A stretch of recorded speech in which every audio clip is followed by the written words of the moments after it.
Sarah Mitchell, a 26-year-old first-time mother in Denver, Colorado, discovers something deeply disturbing when she visits her premature newborn in the NICU.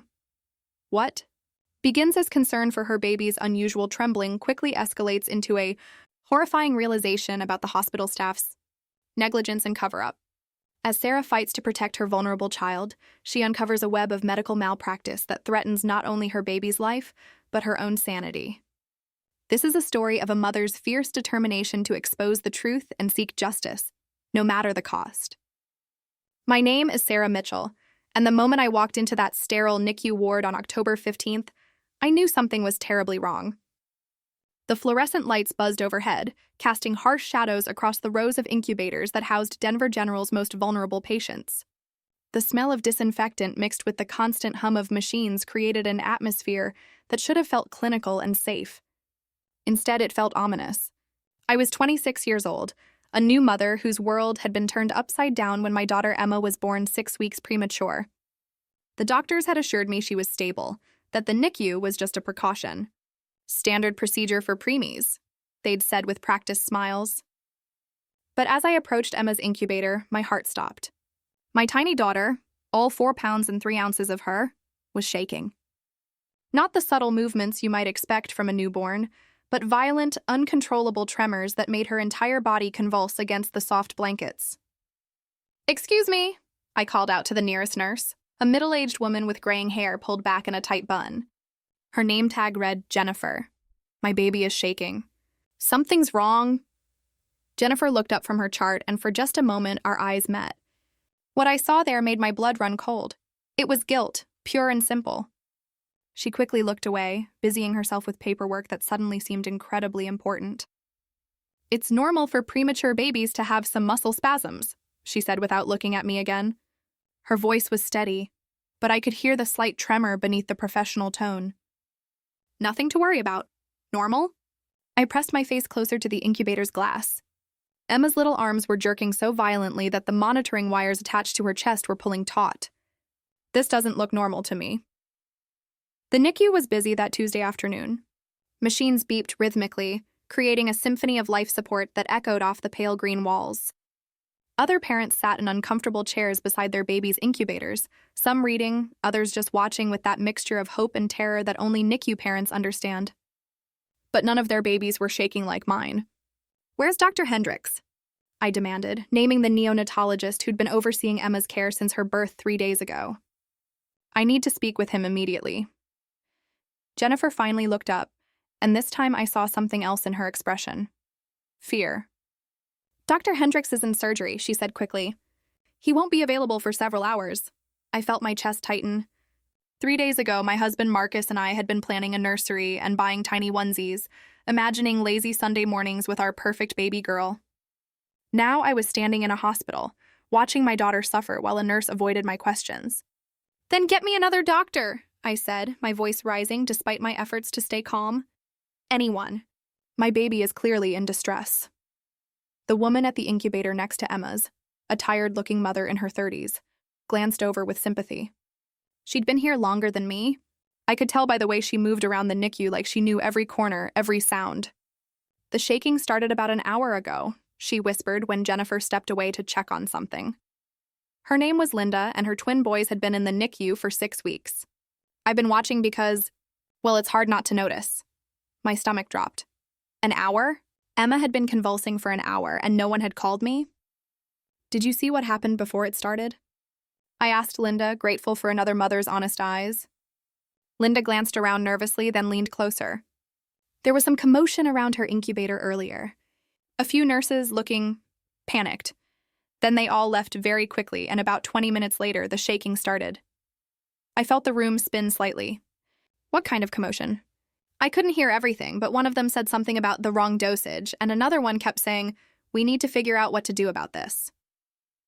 The wrong dosage. Those 3 words hit me like a physical blow. I marched back to Jennifer, who was now typing furiously on a computer terminal, her fingers moving so fast they seemed desperate. "I need to see my daughter's medical records," I said firmly. "Right now." "I'm sorry, but you'll need to speak with administration about accessing—" "I'm her mother," I interrupted, my voice echoing in the suddenly quiet NICU. Other parents were starting to look over, sensing drama. I have every right to know what medications you've been giving my baby. Jennifer's face went pale. Mrs. Mitchell, I understand your concern, but I assure you that Emma is receiving the best possible care. Then why won't anyone look me in the eye? Why is my baby shaking like she's having a seizure? And why? I stepped closer, lowering my voice to a whisper that somehow felt more threatening than shouting. Did another mother just tell me she heard nurses talking about giving my daughter the wrong dosage of something? The silence that followed was deafening. Even the machine seemed to quiet, as if the entire NICU was holding its breath. Jennifer's hands trembled as she reached for the phone. I need to call the attending physician. You do that, I said, turning back to Emma's incubator. Through the plastic walls, my daughter continued to shake, her tiny face contorted in what looked like pain.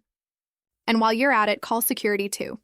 Because I'm not leaving this spot until someone explains what you people have done to my baby. Have you ever felt that moment when you realize the people you trusted most have betrayed you? When the professionals you believed would protect your child have failed in the most fundamental way? Tell me in the comments, how would you react if you discovered medical staff had harmed your newborn? If you're drawn to stories about fighting for justice and protecting those we love most, subscribe to this channel. You won't want to miss what happens next, because what I discovered in the next few hours would shatter everything I thought I knew about trust, medicine, and how far a mother will go to save her child.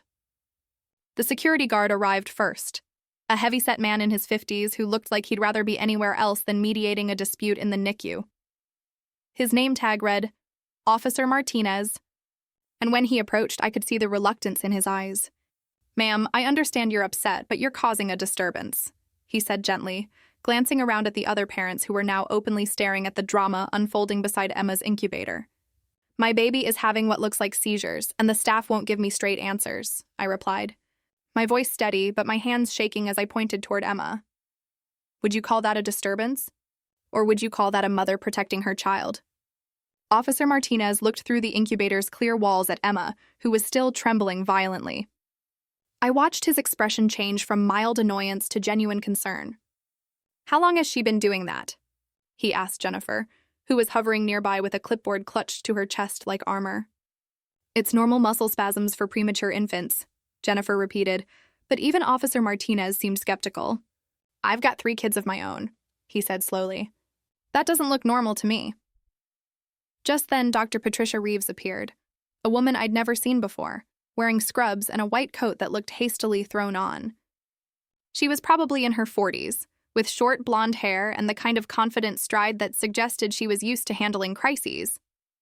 Mrs. Mitchell, she said, extending her hand.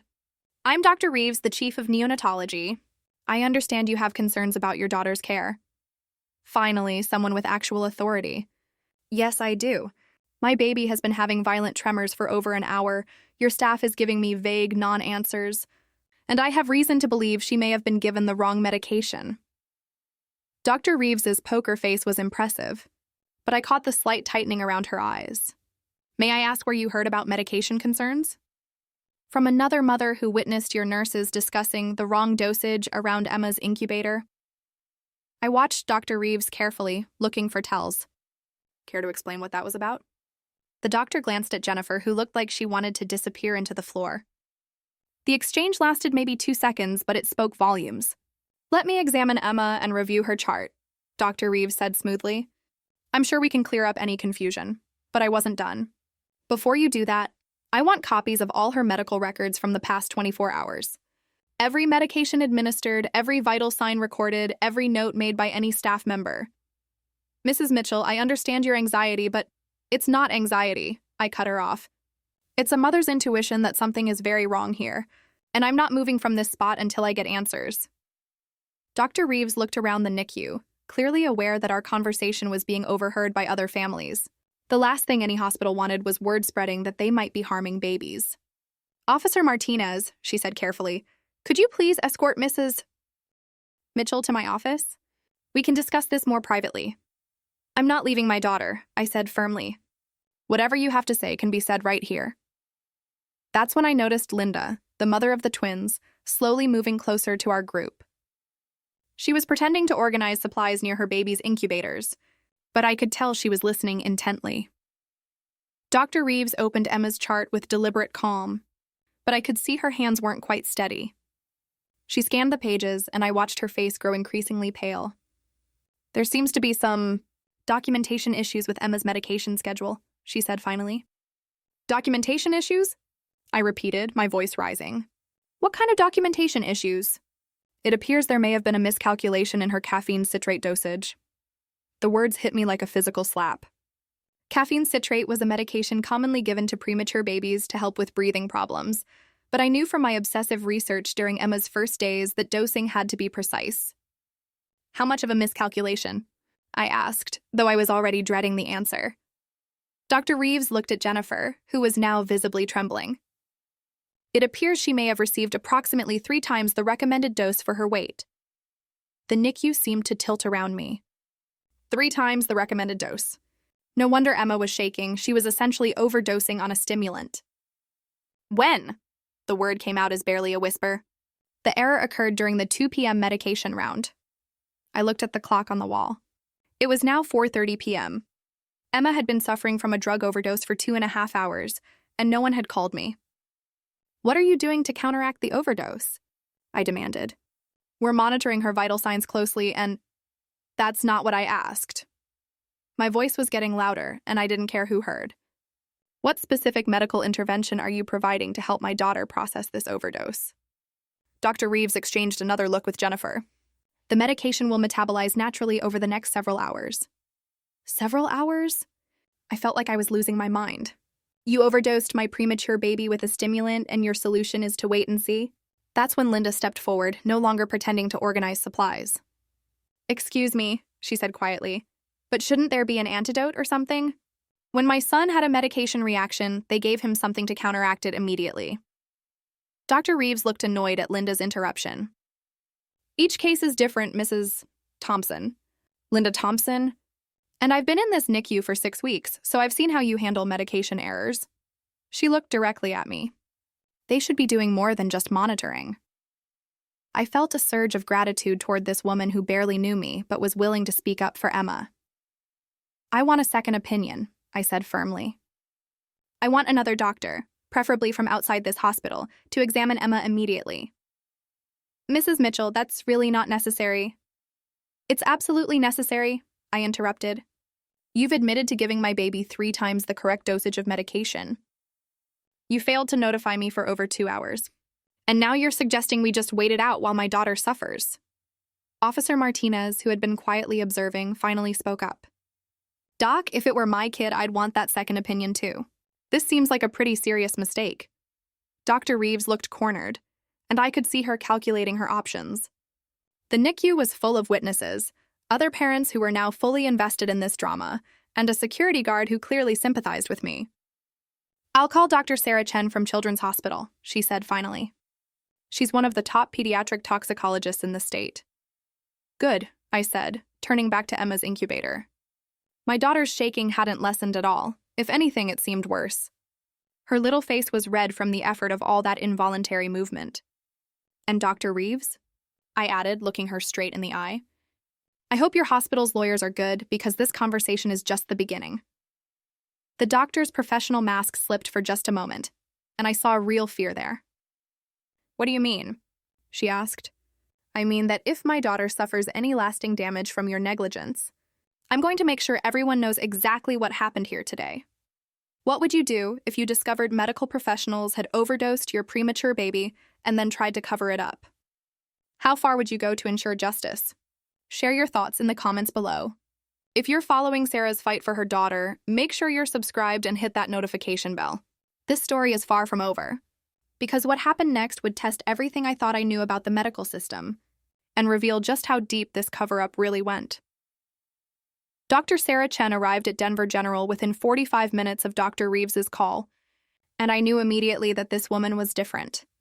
She moved with purpose through the NICU, her dark hair pulled back in a practical ponytail, her eyes sharp and focused as she approached Emma's incubator. I'm Dr. Chen, she said, extending her hand to me. I understand your daughter received an incorrect medication dosage. 3 times the correct amount of caffeine citrate, I said, grateful that someone was finally speaking to me with directness and respect. And she's been showing these symptoms for almost 3 hours now. Dr. Chen examined Emma through the incubator walls, her expression growing increasingly serious as she watched the continued tremors. She then turned to review Emma's chart, asking pointed questions that Dr. Reeves struggled to answer.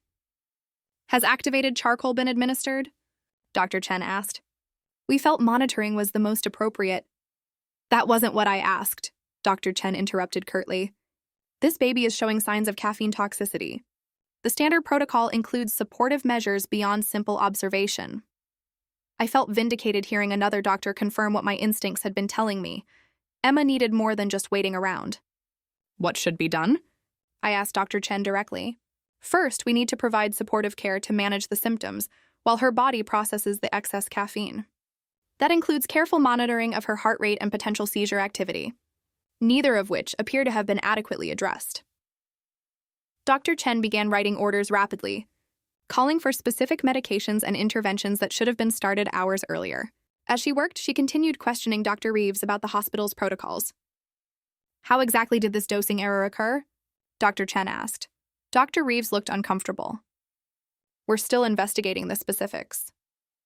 "I'd like to see the medication preparation logs and the pharmacy records for today," Dr. Chen said. It wasn't a request. That's when Jennifer, who had been standing silently through this entire exchange, finally spoke up. "It was my fault," she said quietly, tears starting to form in her eyes. "I calculated the dosage wrong when I prepared the medication.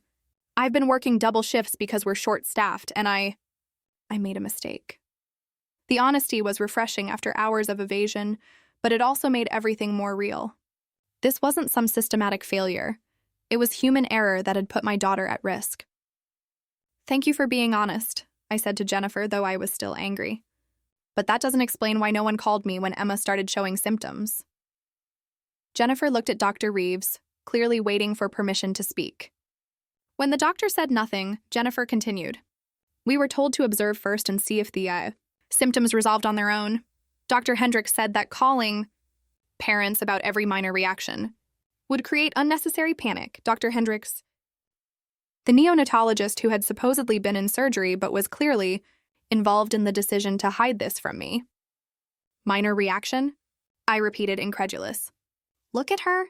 Dr. Chen had been listening to this exchange while simultaneously implementing proper treatment for Emma.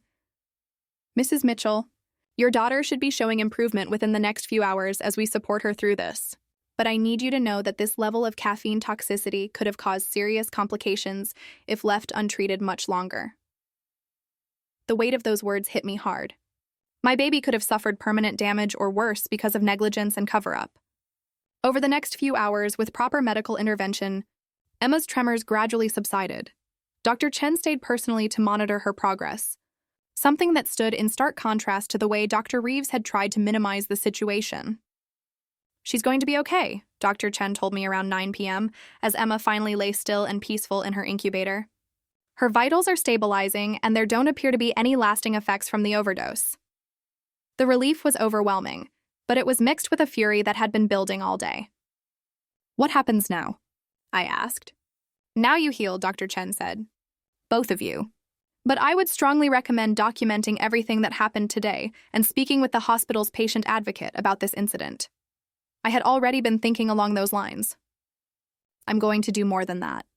The next morning, I contacted a medical malpractice attorney.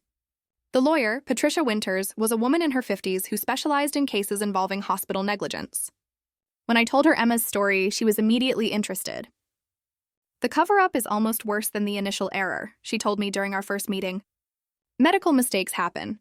They're human errors that we can address through better protocols. But hiding those mistakes from parents and failing to provide proper treatment? That's negligence." We filed suit against Denver General 3 weeks later. But more importantly, I started speaking publicly about what had happened, sharing Emma's story with other parents and advocating for better patient safety protocols. The hospital eventually settled our case for a substantial amount, money that I put into a trust fund for Emma's future. But the real victory came when Denver General implemented new medication safety protocols and mandatory parent notification procedures for any adverse events. Jennifer, the nurse who had made the initial error, was suspended for 2 weeks and required to complete additional training. She actually reached out to me months later to apologize personally, And I found myself able to forgive her. She had been honest when it mattered, unlike the doctors who had tried to cover everything up. Dr. Hendricks quietly left Denver General a few months after our lawsuit was filed. Dr. Reeves remained but was removed from her position as chief of neonatology. Emma thrived. By her first birthday, she was hitting all her developmental milestones and showing no lasting effects from her traumatic start. She's now a healthy, energetic 3-year-old who loves books, playground swings, and asking endless questions about everything she sees. But the experience changed me fundamentally. I became an advocate for patient safety, particularly in NICUs where the tiniest patients can't speak for themselves. I joined hospital review boards, spoke at medical conferences, and helped other families navigate similar situations. The most important lesson I learned was that mothers' instincts matter. When I walked into that NICU and saw Emma shaking, I knew something was wrong. Every professional tried to dismiss my concerns, but I trusted what I was seeing and kept pushing for answers. Trust your gut, I now tell other parents facing medical situations with their children. You know your child better than anyone, and if something feels wrong, keep asking questions until you get real answers. Looking back, that terrifying day in the NICU was the beginning of a journey I never expected to take. It taught me about the importance of advocacy, the power of persistence, and the incredible strength that comes from fighting for someone you love. Emma doesn't remember those early days in the hospital, but I will never forget them. They shaped who I became as a mother and as a person, someone willing to stand up to authority when necessary, someone who understands that medical professionals are human and make mistakes, but that transparency and accountability are non-negotiable when it comes to our children's safety. Have you ever had to advocate for a family member in a medical setting? What would you do if faced with a similar situation? I'd love to hear your stories and thoughts in the comments. If Emma's story has resonated with you, please subscribe to this channel and share this video with other parents. Stories like these need to be told because every child deserves advocates who will fight for their safety and well-being. Thank you for following Emma's journey with me. Sometimes, the most frightening moments lead to the most important battles, and every parent has the right to demand honesty, accountability, and the best possible care for their children. Remember, trust your instincts, ask the hard questions, and never let anyone dismiss your concerns when it comes to your child's health. You are their voice, their protector, and their strongest advocate.